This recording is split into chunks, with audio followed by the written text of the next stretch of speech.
નમસ્કાર વિદ્યાર્થી મિત્રો, ગુજરાતી યુટ્યુબ ચેનલમાં આપ સૌનું હાર્દિક સ્વાગત છે।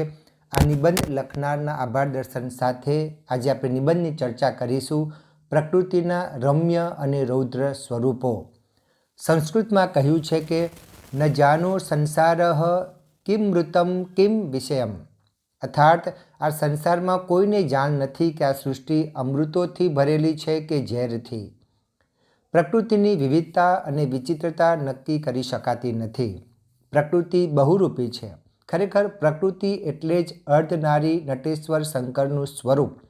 પ્રકૃતિનું રમ્ય સ્વરૂપ એટલે શંકરનું હાસ્ય અને પ્રકૃતિનું રૌદ્ર સ્વરૂપ એટલે શંકરનું તાંડવ। પ્રકૃતિના રમ્ય અને રૌદ્ર સ્વરૂપો માનવીના જીવન ઘડતર અને વિકાસમાં મહત્વનો ભાગ ભજવે છે, પરંતુ કુદરતના સ્વરૂપને કોઈ ઓળખતું નથી। કુદરતનું હાસ્ય જેટલું સુખકારી, આનંદદાયી અને જીવનદાયક છે, તેટલું જ તેનું રૌદ્ર સ્વરૂપ ભીષણ અને ભયાનક છે। કુદરતનું રમ્ય સ્વરૂપ પ્રફુલ્લ પોયણાની જેમ આનંદ આપે છે અને પુલકિત કરે છે। રમ્ય સ્વરૂપ એટલે સત, ચિત્ત અને આનંદનું સ્વરૂપ। જેમ કે વસંતનો વૈભવ। વસંતમાં પ્રકૃતિ સોળે કળાએ ખીલી ઉઠે છે। નવ શણગાર સજીને બેઠેલી નવોઢાની માફક પ્રકૃતિ ખીલી ઉઠે છે। કવિ રમેશ પારેખે બહુ સુંદર કહ્યું છે કે આ ડાળ ડાળ જાણે રસ્તા વસંતના, ફૂલો એ બીજું કાંઈ નથી પગલા વસંતના। આંબાવાડીએ કોયલનો મધુર ટહુકો, આમ્રરસથી ભરેલી કેરી, ફોરમ ફેલાવતી ફૂલ પાંખડીઓ, દેવના દૂત જેવો પવન, ડોલતા વૃક્ષો અને કૂજન કરતા પંખીઓ એ કુદરતનું રૌમ્ય સ્વરૂપ વસંતનો વૈભવ છે। આ શ્રાવણ નીતર્યો સરવડે કોઈ ઝીલોજી, પેલા રેલી ચાલ્યા રૂપ કોઈ ઝીલોજી। વર્ષા ઋતુમાં પણ કુદરતનું રમ્ય સ્વરૂપ નજરે પડે છે। ઝરણાનો કલકલ નાદ, ધરતી પર પથરાયેલું લીલુંછમ ઘાસ, સપ્તરંગી મેઘધનુષ્ય, મોરલાનો મીઠો ટહુકો વગેરે રમ્ય સ્વરૂપો સ્વર્ગીય આનંદ આપે છે। શરદ ઋતુની શીતળ અને સૌમ્ય ચાંદનીની મજા જ અનેરી છે। યુવાનો દાંડિયા રાસની રમઝટ રેલાવીને કુદરતના સૌંદર્યને માણે છે। પ્રકૃતિના હાસ્યરૂપી રમ્ય સ્વરૂપો આપણને હંમેશા પ્રફુલ્લિત કરે છે। જે પોષતું તે મારતું, એવો દિશે ક્રમ કુદરતી। દરેક સિક્કાની બે બાજુ હોય છે, તેમ પ્રકૃતિનું બીજું રૂપ છે રૌદ્ર રૂપ। પ્રકૃતિ જ્યારે ભયંકર વિનાશ સર્જે છે, ત્યારે તેના રૌદ્ર સ્વરૂપના દર્શન થાય છે। અતિવૃષ્ટિ, અનાવૃષ્ટિ, ભૂકંપ, વાવાઝોડું, પૂર, સુનામી, જ્વાળામુખી, વીજળી પડવી, હિમવર્ષા વગેરે પ્રકૃતિના રૌદ્ર સ્વરૂપો છે।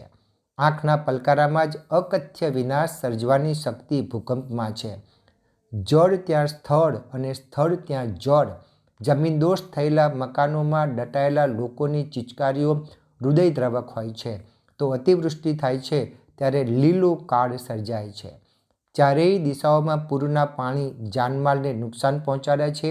બિલકુલ વરસાદ નથી પડતો ત્યારે પણ લોકો ભૂખથી ટળવળે છે, ઢોર મૃત્યુ પામે છે, લોકો હાડપિંજર જેવા બની જાય છે। જ્વાળામુખી ફાટે તો પર્વત ઉપરથી અગન જ્વાળા ઓકતા રાક્ષસ જેવો લાગે છે। ધગધગતો લાવારસ ઉછળે છે, જેમાં મનુષ્ય અને પશુ પંખી બળીને ભસ્મ થઈ જાય છે। પવનનો ક્રોધ જ્યારે ઉગ્ર બને છે, ત્યારે વાવાઝોડા તરીકે રૌદ્ર બને છે। મકાન, વીજળીના થાંભલા, વૃક્ષો, વાહનો, જળ પર ચાલતા જહાજ પણ વાવાઝોડાની લપેટમાં આવી જાય છે। સુનામી રૂપી રૌદ્ર રાક્ષસ દરિયા કિનારાને સ્મશાન જેવું ભયાનક બનાવી દે છે।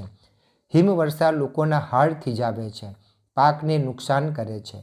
આમ વાયુવેદ, વરુણદેવ, અગ્નિદેવ કોપાયમાન થાય તો જીવસૃષ્ટિ ત્રાહિમામ પુકારી ઉઠે છે।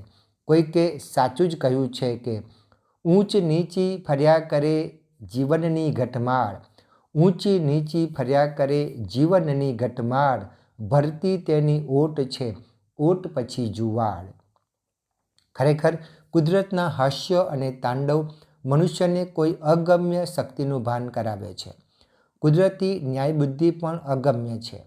વાડી કાપીને પોતાના સર્જન વિસર્જનનું ચક્ર કુદરત ચાલુ જ રાખે છે। જન્મ અને મૃત્યુના પલ્લા આ રીતે જ કુદરત સરખા કરી લે છે. માનવીની કુદરત પર વિજય મેળવવાની આશાને ધૂળમાં મેળવી દેવાની કુદરતની એક અકડ રમત છે. માનવીની સિદ્ધિઓની પ્રકૃતિની મહાશક્તિ આગળ કોઈ વિસાત નથી. કુદરતના સર્જન વિસર્જનના ચક્રને સમજાવતા કોઈ કવિએ સુંદર કહ્યું છે, એવા ઉછળે આ જિંદગીના મોજા કે કોક દિન ઈદ ને કોક દિન રોજા. ખરેખર પ્રકૃતિનો મિજાજ માનવી પામી શકતો નથી. કુદરતને કોઈ સંજોગોમાં માનવી વશ કરી શકવાનું નથી. કુદરત સામે માનવી લાચાર છે. કુદરત પોતાના રૌમ્ય અને રૌદ્ર સ્વરૂપો દ્વારા મનુષ્યને વામનો સાબિત કરે છે. તો વિદ્યાર્થી મિત્રો, અહીંયા આપણે નિબંધની ચર્ચા પૂર્ણ કરીએ છીએ. વિદ્યાર્થી મિત્રો, જો તમે મારી યુટ્યુબ ચેનલ પર નવા આવ્યા હો તો મારી યુટ્યુબ ચેનલમાં આપને ગુજરાતી વિષયને લગતા બધા જ વિડીયો, ધોરણ 1 થી 12ને લગતા બધા જ વિડીયો અને ગ્રામરને લગતા બધા જ વિડીયો આપને મારી એકમાત્ર યુટ્યુબ ચેનલમાં મળી રહેશે. વિદ્યાર્થી મિત્રો, તમારે ચેનલને સબસ્ક્રાઈબ કરવાની છે, ત્યારબાદ તમે પ્લેલિસ્ટમાં જઈને જોઈ શકશો. શાળામાં કાર્યક્રમનું આયોજન કેવી રીતે કરી શકાય તેના પણ વિડીયો આપને મારી આ યુટ્યુબ ચેનલમાં મળશે. તો વિદ્યાર્થી મિત્રો, અહીંયા આપણે નિબંધની ચર્ચા પૂર્ણ કરીએ છીએ. ફરી વખત નવા ટોપિક સાથે મળીશું. ત્યાં સુધી આપની રજા લો. આવજો વિદ્યાર્થી મિત્રો, આવજો.